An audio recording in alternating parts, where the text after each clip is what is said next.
नमस्कार YouTube family. तर बघा असं आमच्या घरासमोर एक पेरूचं झाड आहे.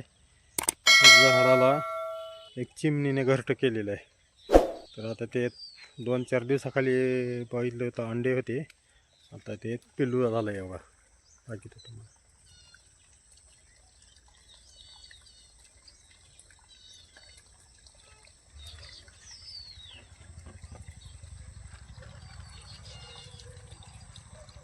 दिसलं का? पिल्लू,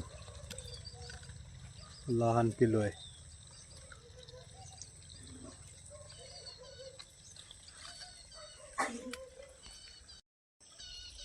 दोन पिल्ले आहेत.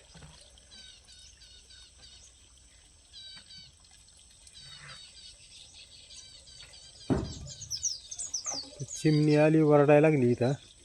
तिला वाटायला काय मी घेतो काय की तिची पिल्ले काढून.